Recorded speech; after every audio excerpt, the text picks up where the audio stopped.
Welcome to Professor Game Podcast, where we interview successful practitioners of games, gamification, and game thinking who brings the best of their experiences to get ideas, insights, and inspiration that help us in the process of getting the students to learn what we teach. And I'm Rob Alvarez. I teach and work at IE Business School in Madrid, where we create interactive and engaging learning materials. Want to know more? Go to professorgame.com/subscribe, start on our email list, and ask me anything.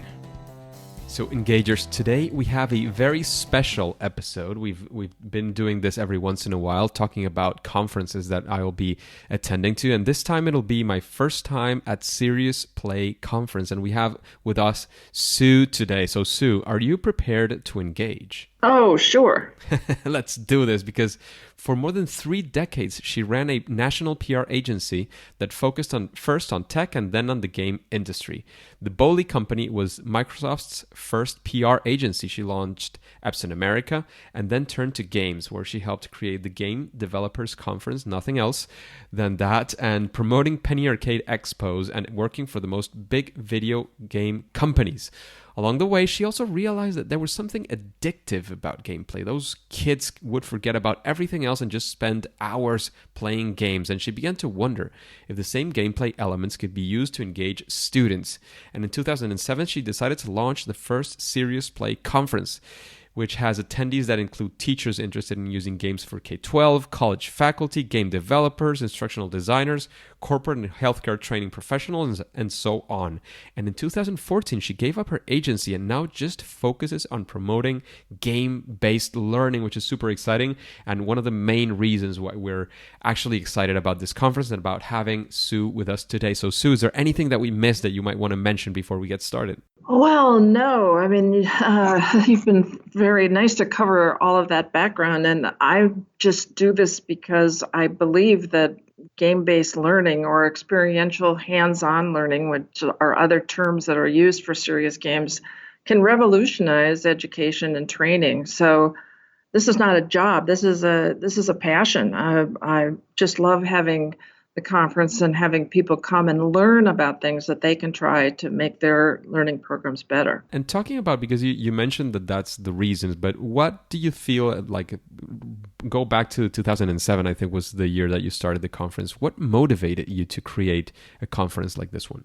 Well, it really was the kind of thing that you read in the biography, that when I closed the agency down at 7 or 7:30 at night when the traffic was gone and we could commute, the guys turned on the big server in the conference room and would play till midnight. And not just the guys, but women started more and more to be involved in playing games. And I'm like, holy cow, they've worked on games from 8 o'clock this morning till 7 o'clock at night. Now they're going to play till midnight. What is it? Because I got into games as a strategic level. I wasn't a gamer player. I helped define the way to make game companies and their products more successful. And I said, well, why is it that these games are, once we get the word out and people hear about them, just doing so well? And I began to think about, well, what is it about games? And then a guy came along and he said, I don't have an entertainment game. I have a game to teach kids math. And I just looked at that and I said, that is really interesting. My dad told me to be a teacher. I did that for 3 years in a high school, and it wasn't enough for me to keep learning as much as I wanted to. And so I went and got my master's and got into PR, but along came video games. And I'm now saying, well, I can go back and help teachers.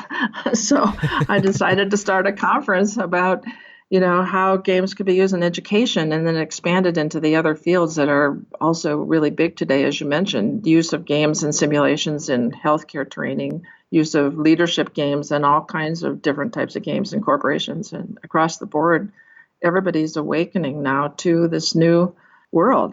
Absolutely. I think it's a growing and very exciting field in general.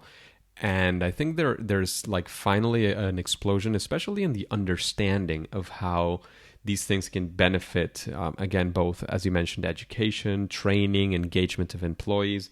Like there's so many things that could happen that could be exciting and that could be working for the future, that I think it's a very exciting place to be at. And that's... Well, I do. Yeah. I do too, Rob. I mean, and when we started out, there were these crazy teachers that were trying games in the classroom. And now there is authoritative research, pedagogical research that shows that games do engage students better and there's more retention from the play of games. And there recently was also some research that said that employers, especially in science fields, are feeling that kids that grow up playing games are better hires than students without that experience, because it teaches them collaboration and some cognitive skills and some hand skills that are really useful. So across the board, everybody's starting to explore this. Investment is pouring in. Sam Adkins from Atari, which I consider to be the best analyst firm in terms of judging the serious game market, is predicting that there will be a 33% compounded annual growth to the serious games industry in the next 5 years, which is going to be, bringing us up to about $18 billion. I mean, who would have thought? Yeah, absolutely. And it's not even the entertainment games that are massive industries. These are things that have a purpose in that sense, that have a purpose of training, of education, of many different things, and it's amazing to see how it's been growing lately. But before we move on, Sue, I don't want to get into deep details. Before we let people who are curious about gameplay know where they can find more information about, I don't know, social media, the web page, can you let us know where we can find all of that, which of course will be as well in the show notes? Well, the main place to go is www.seriousplay, CONF, the abbreviation for conference.com, seriousplay, And from there, you can get the basic information on the two conferences we'll have this year. One is in Orlando, Florida, and the other in Montreal, Canada. And we're doing two because we got begged to come to two places. I kind of go where the wind blows me, Rob, because I'm just in this for expanding the opportunity for people to learn about games. And I hope that, people will find time. I try to make it available for everybody in terms of finding people's matches, places to stay, Airbnb, whatever. Share, come, volunteer, you can come. We do have a Serious Play Facebook, and we do have Twitter tweets going out sometimes. But I think and I'm on LinkedIn under Sue Bohle, but I think that the very best place is to go to the conference site, seriousplayconf.com. Fantastic. So any further information you want, you can find it there. Of course, you'll also find there all the social media as well, if that's your main place to go and look for information. But I agree that there is most of the information that you can find is actually on the webpage. So going back to the conference in itself, what do you think makes Serious Play Conference different from other conferences that could be? Because there's a sprout of conferences coming out on related topics or directly in serious games. What do you think is so special about Serious Play? Well, there are other conferences. A number of universities have taken on doing conferences for teachers to help, maybe through the School of Education, a day conference or 2 days conference. And there's Games for Change, which is really oriented toward developers and also anybody in the academic environment or developer environment that's really looking at games for change, social, emotional kinds of products, and they also have some in the healthcare space. But we're the only conference that is crazy enough to try to address all of the major markets for games. I first started, as I mentioned, thinking that we were doing a conference for teachers and for those who do teach at the higher education level. But the very first conference that we had at DigiPen in Seattle, we had someone come that was looking for a third world training games. And UNICEF came after that, and NATO came after that. And companies came and said, how do we train our leaders just in the first couple of years? And when I met with people and said, I didn't really expect all of you people from all these places, they said, oh, but please don't change, because those of us in education can learn from things that are done for patient care. Or museums can learn from education. And the healthcare people said, both corporate and healthcare go together because we both got to train trainers and train leaders and on until I just said, okay, I'll leave it broad and let everybody have at least enough to get excited about the potential of experiential learning. This all started really with the military way back when games were used to help train soldiers and make being in the Army fun. And then it moved forward till today when the Army, Navy, and Air Force and other military services kind of went away from games. And then it came roaring back because games are now used to teach everything from the insignia on armed forces uniforms to very serious training about cyber defense to emergency response. And then all of the other markets started picking up. Teachers came next. They came before healthcare and before corporate. But it is expanding across all of these industries. And so we just try to have a variety, almost a spattergun of courses that will let people that are already skilled in technology development learn at the same time. A ed tech teacher who says, I don't even have the money for games, but teach me how to make them myself. And we do that. So it's really, there's over 100 courses in 5 different markets. So it's really an opportunity for everybody. And I'm hope that, we do serve the breadth of the community and everybody can learn something that they take back and get something started with. That sounds absolutely exciting, and I think it makes it very different as well from the fact that it's been growing and going on for so long. And I think that's very, very exciting. Had you done it in 2 different locations like you're doing this year before? Well, I started in Seattle at DigiPen, and then we outgrew that facility, and I was invited to go to the University of Southern California, and then I was invited to Carnegie Mellon, and then the University of North Carolina, and then George Mason in Washington, D.C. And this year, I had promised I would try to come to Canada, which we're going then July 10th. And I also had a real match with the University of Central Florida here in Orlando. Montreal, for instance, is in the center of a large game development community that is focused mostly on entertainment games, but now is realizing that maybe money and jobs are going to be more available in educational games. And they're sort of at the beginning of serious games.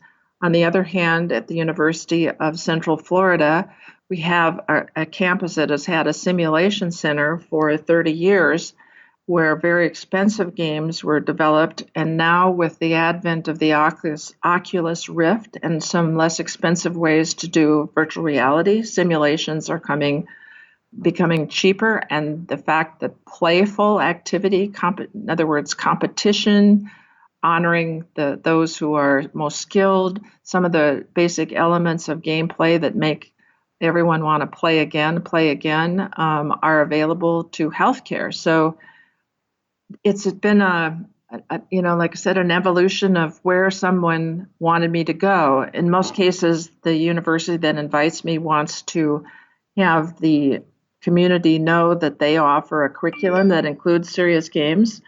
Sometimes it's a community that wants to learn about serious games. And sometimes, like with the University of Florida this year, they want to show how experienced and in-depth their program already is in serious games. So for all those reasons, when I can find a university that can find me space to come, I bring the conference. Wow. So you have people basically begging you to take the conference there.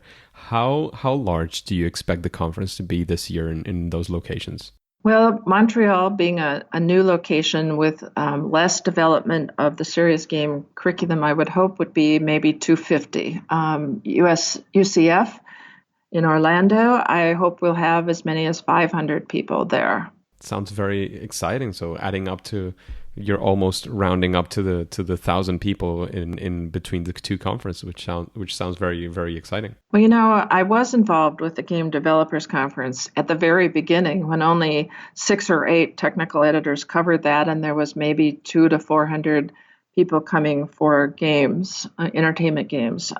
We helped build that conference through our public relations efforts.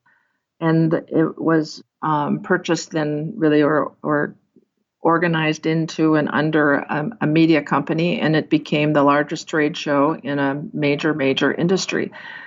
One of the tools that we used at the time to promote it was that the spending for video games approached the spending for people going to movies. And we are actually now approaching that same level with serious games. And more kids are looking to serious games as a career path. So universities have to serve that. And more companies are contracting and creating an industry that is offering jobs to people that used to be technical and doing entertainment games. So it's a growing field that I believe in. I believe that it makes a difference in people's lives, and I'm just thrilled to be a part of it and helping with it. Absolutely. I think it's, as I've mentioned probably like 10 times already, I think it's a very exciting place to be at. And talking about excitement, what would you say, or what are the things, one thing or the things that have you perhaps most excited about Serious Play Conference in 2019? Well, it's the evolution. At the very beginning, 12 years ago, people came and said, "What is this thing about games? I've heard about it. I'd kind of like to learn more."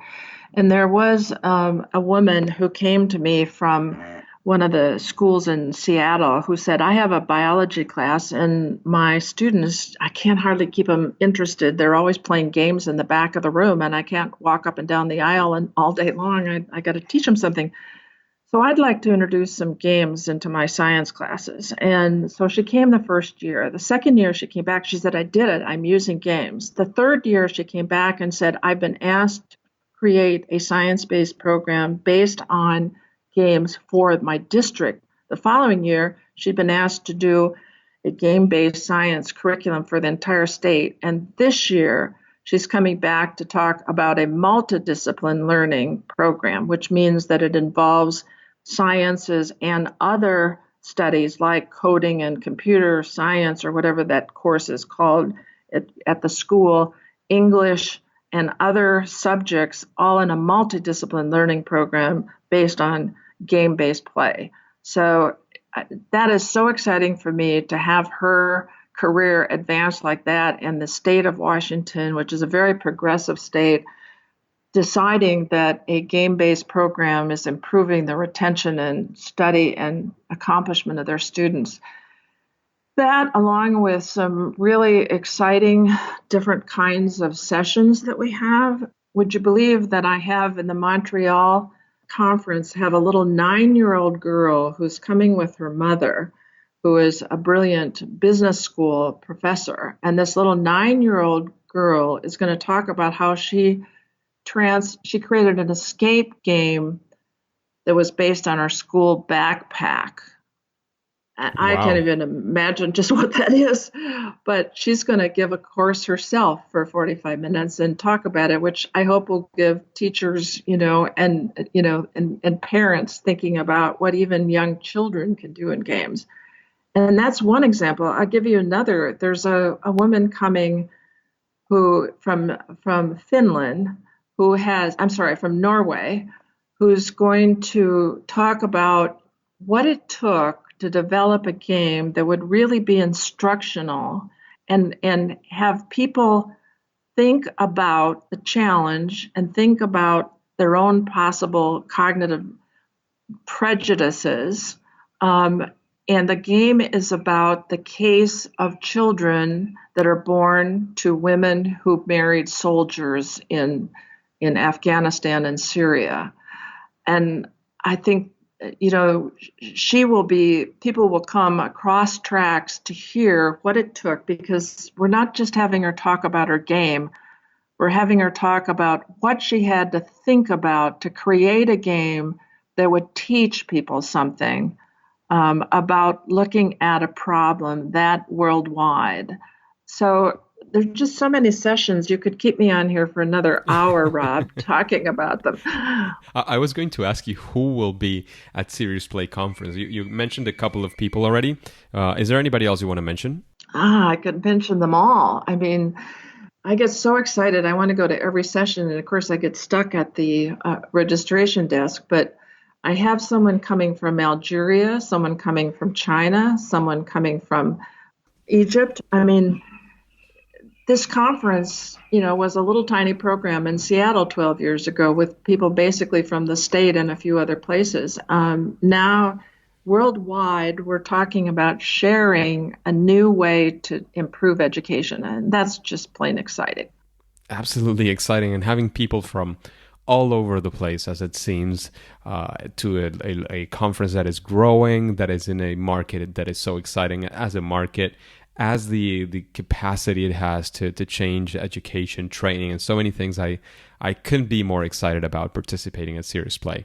And in that same sense, you're mentioning who are the people who are going there to present, but who would be the maybe the ideal people or persons or personas that you could name and say, well, this type of person should definitely not miss out on going to Serious Play, at least in 2019, or start planning for 2020. I don't know, who is that type of person that you think should be there?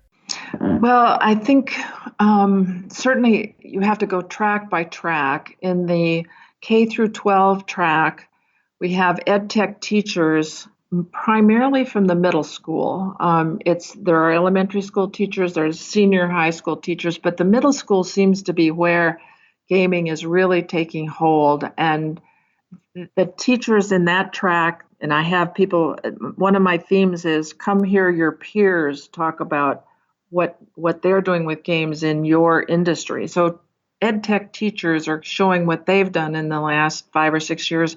Almost every one of my teachers in that, or I should say maybe 50% or 60% of the teachers in that track came as attendees first and are now coming back to share what they're doing. Then we have the higher ed track where teachers that are teaching game development to students talk about the challenges of programs that will make that student learn enough to have a really fine career. Or maybe they talk about how a course at the higher education level is being taught through a game-based curriculum.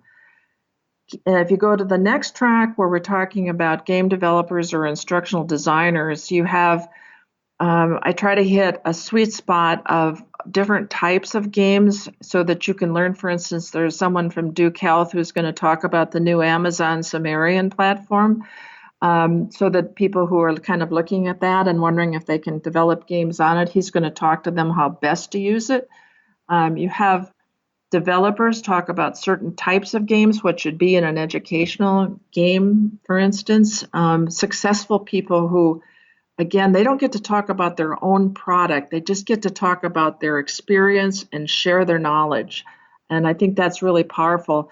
It's also a conference, by the way, where you can walk up and talk to any speaker and you could make a date to see them an hour later at lunch or at dinner. We have these things called dine-arounds where you pick someone you want to go to dinner with in the speaking category. Maybe it's somebody whose session you couldn't get to or a session that you were particularly turned on by, and you can go to dinner with them.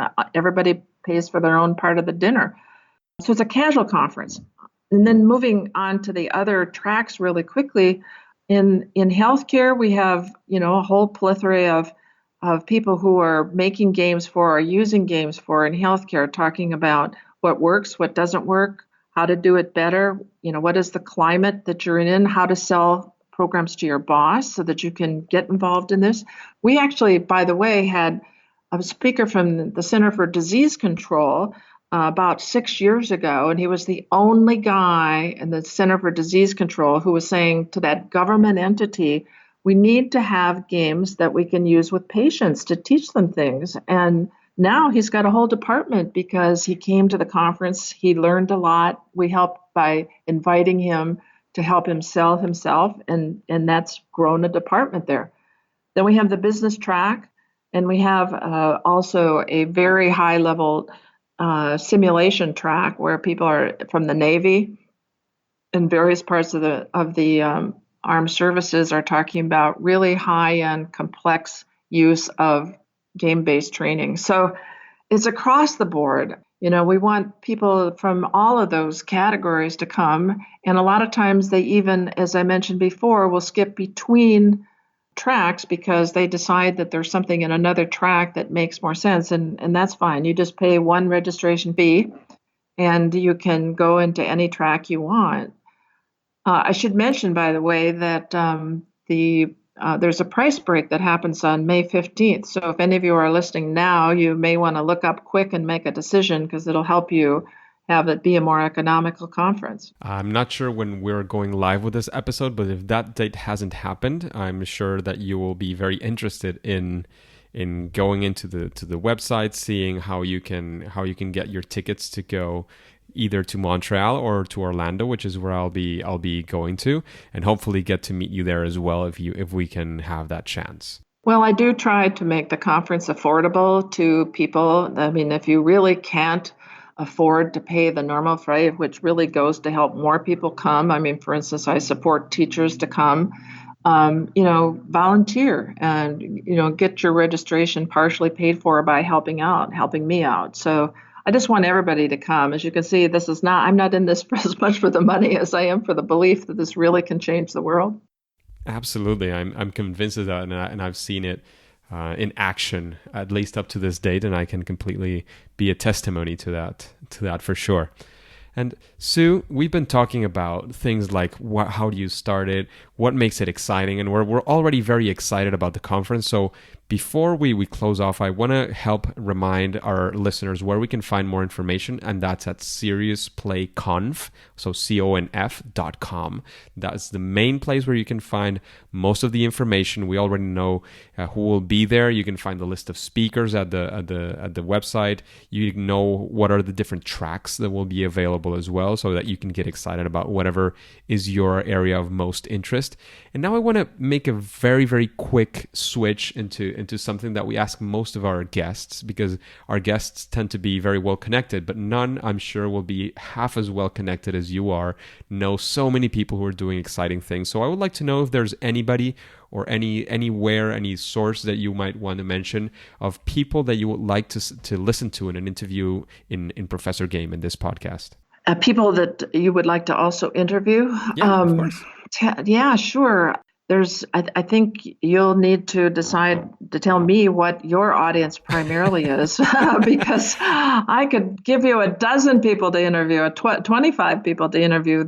Everybody that comes to this conference is just wanting to share, wanting to help other people understand what a fabulous thing it is to get people trying something and learning more because they try it.